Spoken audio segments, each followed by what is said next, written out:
I want to do something that I did a couple years ago that was pretty fun, and that is set up some kind of meetup where anybody who is in the area can come and we can hang out for a little bit and do something together. And what I want to know from you is, it is Sunday, November 6th, 2022. And on this week's edition of Sunday Sofa Time, we're talking about all kinds of changes.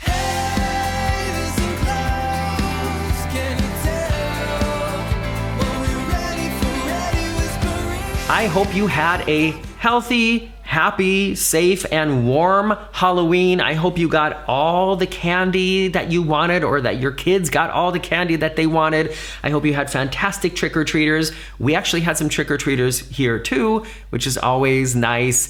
In our area, in our building, it's kind of like you have to let all the moms and dads know that they can send their kids to you for trick-or-treating. Otherwise, nothing's gonna happen. And we didn't go all out this year like we did last year. Last year we used some like lights and effects and stuff so that when we opened the door it was dark and we had like a reddish silhouette behind us.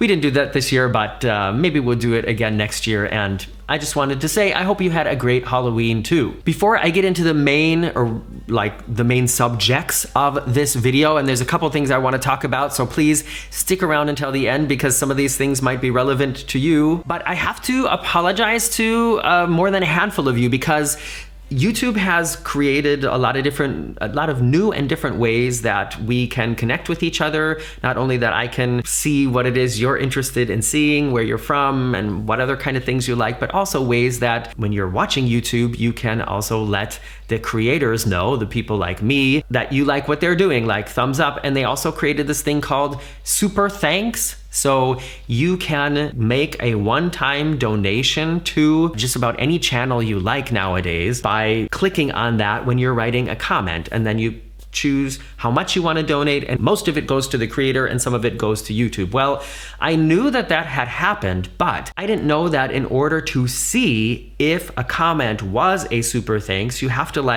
make a check mark by a certain feature in the creator studio. Otherwise, it just shows up like a normal comment and you don't see that somebody was giving you something extra. I don't understand why YouTube does it like that. I would think it would make more sense to just have it automatically be listed there, but it's not, at least not for me. So to Elisa Jones, Christy Brown, Sherry, Karen Hill, Florenza Karenzi, Michelle P, DF, Aussie John, and everybody else who sent me a super thanks within the past couple months, I just thank you. I hope you weren't thinking that I was ungrateful and didn't comment on it. I just didn't know that it was there. So thank you very much. The main thing, one of the first things I want to talk about is some changes coming to Carnival Cruise Line's food policies.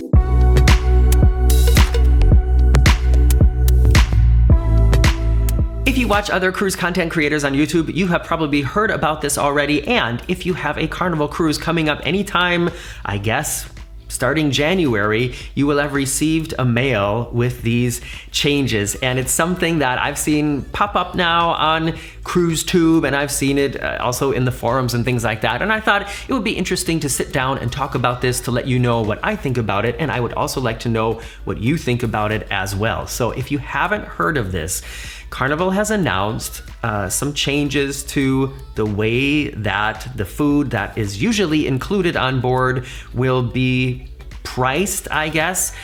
If you are one of the very few people who are probably watching this video and never been on a cruise, usually on a cruise, no matter what cruise line it is, there is the dinner meal service in what's called the main dining room or some other large, big restaurant.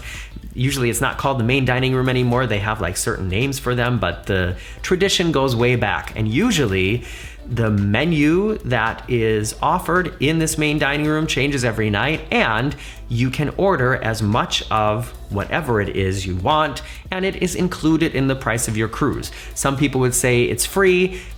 however you describe it, it just means it doesn't cost you more after you've paid for the cruise. So you could go to the main dining room and you could order 3 different appetizers, you could order 3 different entrees, you could order 4 different desserts, whatever you like, and there are people who do that, and it wouldn't cost you extra. Well, this is the big change that everybody is talking about now. Carnival has said that starting, I think it's in January, you can order 2 entrees that will be included in the price of your cruise, but if you want to order a 3rd one, it's going to cost you more. So much more. $5 more. And this is different. It's usually not like that. And the reasons that they state for doing this are a few.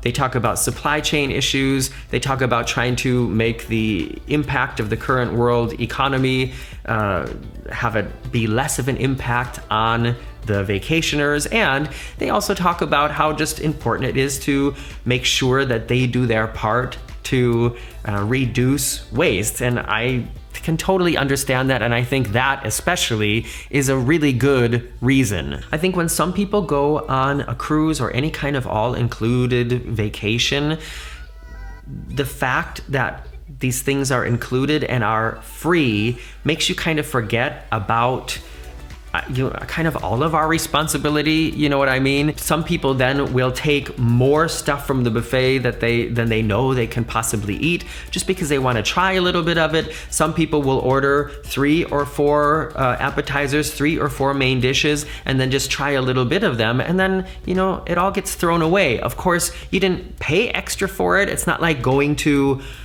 the Olive Garden and ordering a bunch of stuff that then you toss away at the end. That's wasteful to your wallet, but it's still wasteful altogether. I kind of think this is a really good idea because 3 entrees, that's quite a bit. Not trying to criticize anybody's habits, but if you were one of the people who is getting really upset, and I know there are some, that you're gonna have to pay $5 for a 3rd entree, maybe think about some of the choices you're making. There was an update to this mail that a lot of people were asking about. A lot of people were saying, well, what about, can I still order more appetizers? Can I still order more desserts, or is there a limit to that as well? And somebody high up at Carnival answered by saying, no, it is really just for the main courses. So you can still order 4 appetizers if you want. You can still order 4 or 5 desserts if you want. That will still all be included in the cruise. It just has to do with these main courses. And I honestly just have absolutely no problem with this whatsoever. I'm curious to know what you think, and like I said, all opinions are valid here. I have my opinion. That doesn't make it right or wrong. It's just what I think of this. But if you're one of the people who thinks this is a really bad decision or it's really unfair, please let me know in the comments as well so I can hear about it from your perspective. And just whatever you think about it, let me know in the comments as well. I would really love to hear that. Also, one thing that has changed that seems like a very minor change, I kind of don't get it either, is they're saying that they used to offer free ice cream 24/7 on Carnival ships. So like there was an ice cream machine that was open all day long and all night long. And they're saying that they're gonna now only have it open, I think, from 11 in the morning until midnight. And I also think, okay, not really that big of a deal, right? But I was reading in some forums and some people do think this is a big deal. Some people like to have their kids have ice cream for breakfast. Some people say they always have an ice cream before going to bed and that they go to bed after midnight. So for those people not having that option anymore, I guess I can understand that that is a big deal. For me, not a big deal at all. And some people were saying the ice cream itself is really, that product is really inexpensive. Why would they choose to cut this? And I wonder if it has more to do with the cost of having all these machines on the whole time, because they have to be like super cooled to keep the ice cream frozen. I don't know. I'm just kind of going through other reasons why they decided that this would be one of the things they wanted to cut costs on. It must be effective enough that it's worth sending out a huge announcement about it. So there must be some reason why they decided to do it. And this is another thing that I think would absolutely not affect my cruise in any way whatsoever. Will other cruise lines be jumping on this bandwagon and charging for the third entree?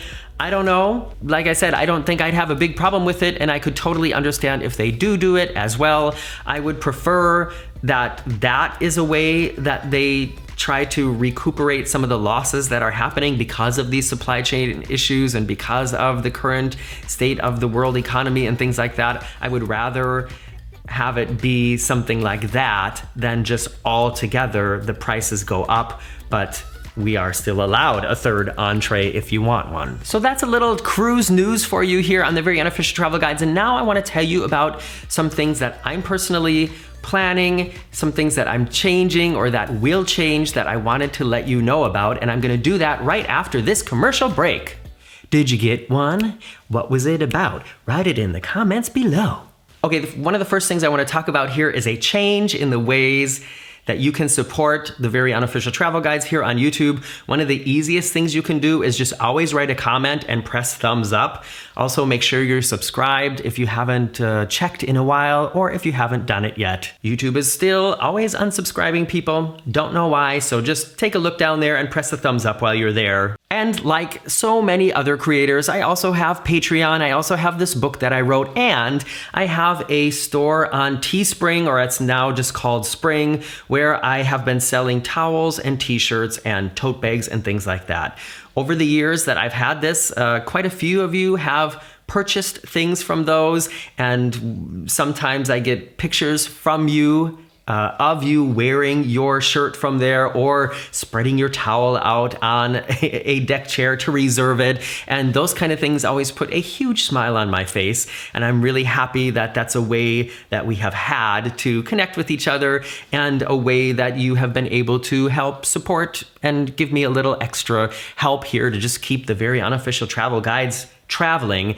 But after just some careful consideration and looking at the numbers and just the way that I have dealt with Teespring, I've decided I'm going to close that store. I just feel like of all the ways that you can support me or support other creators, ordering over Teespring, at least the way that my store works, is just, it's like the least profitable way for the actual creator. For example, these towels that I've been selling there, Teespring has automatically been adjusting the price because of inflation. And I think the current price for one of these towels is like $37.99. But when you pay $37.99 to get one of these towels, I get like $1.42 of it. That's all I get. And so it's nice to be able to sort of provide that with you. But if one of the main reasons that you are participating in that is to help support what I do, like it's so not cost effective for either of us. You know what I mean? You're doing it for me, but Teespring is getting like 98% of what it is you're offering. And I just feel like, No, I don't want to do that anymore. so by the end of this week, I'm going to take all those products down and delete my Teespring store. And I just will say thank you again for everybody who has purchased something from there. I will be coming up with some kind of merchandise solution sometime in the near future. I've been talking with Emma Cruises about that, about the service that she uses. I'm looking at a few others. And when the new things go online, I of course will let you know what they are. And if you have any suggestions or requests, let me know. Another thing I wanted to update you on are the upcoming Wonder of the Seas videos. We cruised with Royal Caribbean's largest cruise ship in the world, and it was a fantastic week that came after a very stressful period. And the thing that made that the most stressful and just the most awful was this situation with our cat, who passed away the day that I then decided to fly and actually get on the cruise that I had kind of already canceled. So I know I've mentioned Chile and that whole situation a few times for you now, and we're doing a good job at moving on from it. It's been 4 weeks now, 3 or 4 weeks now, and I feel like it's something I don't really need to talk about anymore. And now that I'm editing the videos together, especially the first video, it is quite a subject in that video.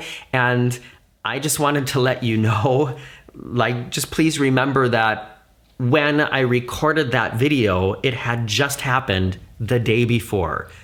Just like not even 24 hours before I pressed record for the first clips of that video, she died. And it just was really hard for me. And so I hope that you're not gonna watch the first one of these videos and think, Oh my gosh, is he still talking about this dead cat? yes, I'm still talking about it today. And that is quite a bit in the future now. But in the Wonder of the Seas videos, which are already 3 weeks old, it was fresh and new. So please be patient with me. This is all gonna blow over very soon. Losing a pet is not fun, and especially for Marcus and I, who don't have any kids or anything else to, show our love to or get love from in that way, it's been a very big deal. Except for the times when I mentioned it in the Wonder of the Seas videos, I probably won't be talking about it again. And the final thing I want to tell you about and let you know and ask you for your suggestions and recommendations is we are now planning a trip to Florida for the end of January 2023. And while I'm there, I want to do something that I did a couple years ago that was pretty fun, and that is set up some kind of meetup where anybody who is in the area can come and we can hang out for a little bit and do something together. And what I want to know from you is, what do you think we should do? Last time we met at a certain restaurant and we had drinks and appetizers together, and then we all went on the Orlando Eye, this big Ferris wheel together. And this turned out to be a little bit trickier to organize than I expected, just because I didn't think that so many people were gonna come. And when I say so many people, I think we were like, I don't know, maybe 24 people came, which was just way more than I expected to come. And I know that from talking to people back then, a lot of the people who wanted to come and couldn't come said that they didn't want to do anything that cost extra.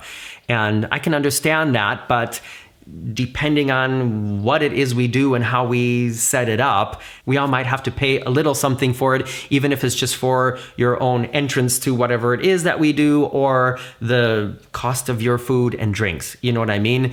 One thing that I would be really interested in, and I would need the help of somebody who has a little bit of expertise in this area or a little bit of experience in the Orlando area, is I would think it would be cool if wherever we met up, if there was some kind of stage situation, because I would like to do kind of a little presentation, and that's not going to work if we're in like a loud bar or an amusement park or something. There's just something special that I've been working on and preparing that I would like to kind of present to all the people who are there actually live at that moment.